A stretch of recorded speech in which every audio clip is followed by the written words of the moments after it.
Hello, how's it going, guys? Gus Pacheco here. I wanted to get on video now so that I can give you more information, share with the masses, and I can share this to more clients because a lot of the same questions have been coming up, and I think it's easier for me to just share this with you in a video form. That way I can give you all the information and show you exactly where I'm getting this information from. So let's start with pretty much what I want to do. I'm going to do a market update. This way you guys can see where the market's going, where it's at, and why it's there. Okay, right now the price of the homes are relatively high. Right now the median price home is about $585,000 in the Miami area. It's a home ceiling high. The month supply, according to Redfin, it's at 1.8%. This report from Redfin, which says that homes are selling for a near record high as supply falls to new low, demand pick up. There's three main reasons why this is happening in South Florida. Number one, homeowners are staying put because the majority of them selling and buying a new house would mean taking a much higher mortgage rate. Roughly 9 in 10 homeowners with mortgages have an interest rate below 6%. The average 30-year fixed mortgage rate in June was 6.7%, not far from the 20-year high of 7.8 hit in the fall. And today's average mortgage rate is even higher at 6.96%. Yesterday, the Feds increased the rates as well. So I haven't checked the rates today. I'm not sure where they're at. I'm estimating they're going to be somewhere between the 7.25%. Because of this, in my opinion, sellers not wanting to sell their house to keep a lower interest rate is the main reason why you're going to see the pricing of the homes stay where they're at, even with the higher interest rates from buyers, because the buyers are still buying the house. Let me give you an example. Yesterday, I get a text message from a friend from high school, and he tells me, Gus, I'm thinking about selling my house.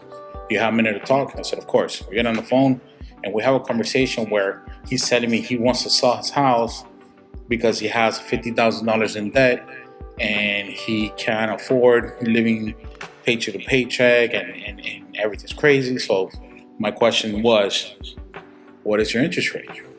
I believe he told me he was at a 4% interest, okay? Although I do feel in the next 2 years, we're gonna go back to maybe 5-ish in the interest rates, which is, in my opinion, a normal interest rate.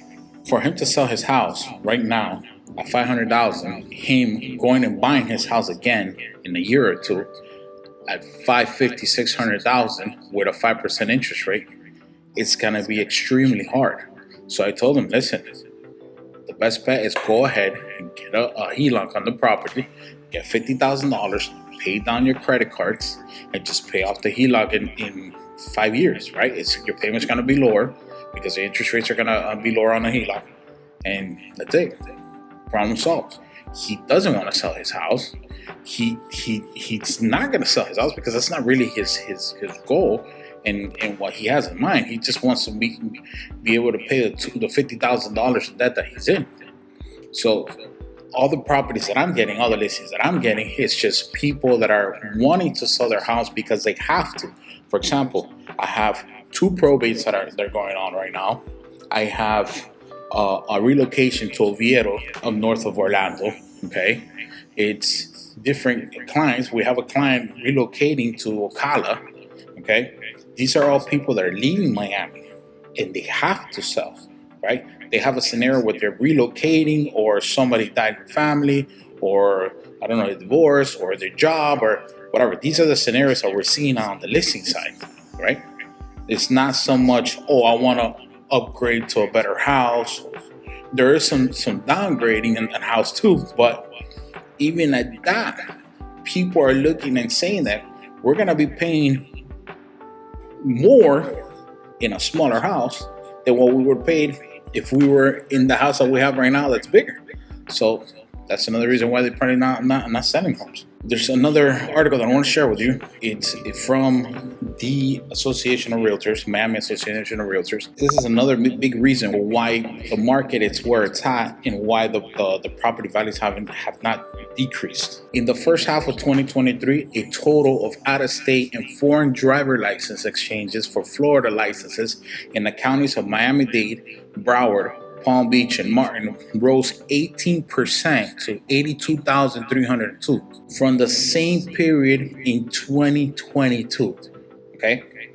The increase is due to the number of foreign driver licenses exchanging, which rose 54% to 45,214 in the first half of 2023. Miami-Dade is the top county recipient of driver license exchanges. In the first half of 2023, listen to this, 288,901 out-of-state and foreign driver licenses were exchanged for Florida licenses. That's ridiculous. The amount of people that are moving into South Florida is a huge surplus. Okay, and then there's a PowerPoint done by the Miami-Dade Association of Realtors. They did a really good job, which I'm also going to share with you, that states that the destination of Florida buyers, okay, it's a 53%. 53% are coming to South Florida of all the Florida foreign buyers. Not only that right there will be the third scenario reason why prices staying high. Out of all the transactions, 17% of all transactions from buyers, the buyer purchases, were from foreign buyers. What does this mean? 17% of all transactions, you just remove, okay, because the foreign buyers are buying those properties. That rest of the transactions, so 83% of the other transactions, now you got to fight with the New York buyers, you got to fight from the New Jersey buyers, you got to fight from all the other people coming from other states into South Florida. That right there, it's incredible.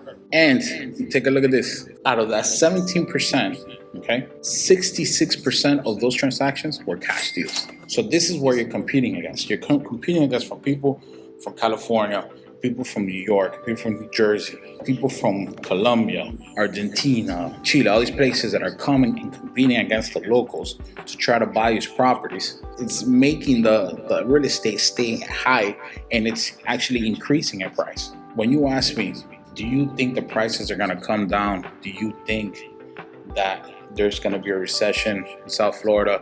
Do you see any foreclosures coming? No, the answer is very simple. Absolutely not. There's too many people interested in buying in South Florida.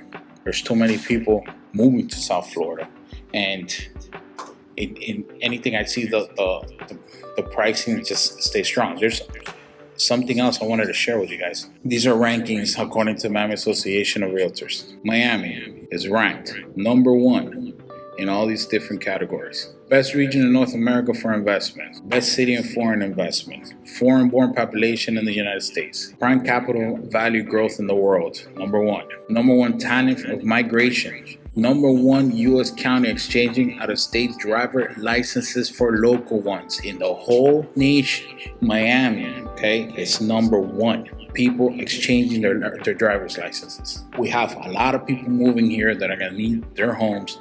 They're going to need a roof over their head, and they're going to have to buy a property. Do you see the properties going down in price, Gus? No, absolutely not. Now, what do I tell you to the person who can't buy? There's other options. This same buddy of mine, he said, maybe Gus, if I do sell, maybe I can move up north. We're selling properties in Cape Coral, we're selling properties in Sarasota, we're selling properties all over the place.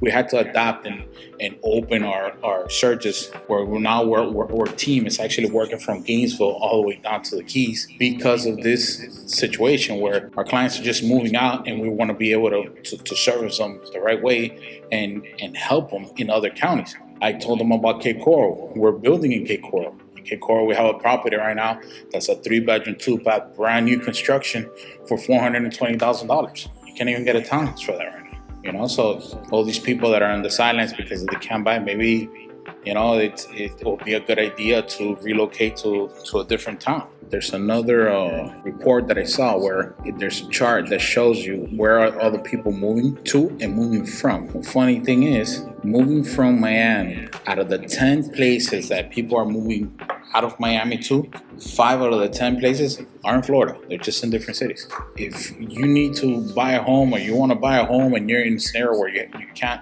rent anymore because also rentals are super high, maybe that's an option you can get. I hope you like this explanation on me on the market report, and if you have any more questions, please reach out to me. Let me know what you think about all the other different stuff that we just went over. I would love your feedback. Have a great day.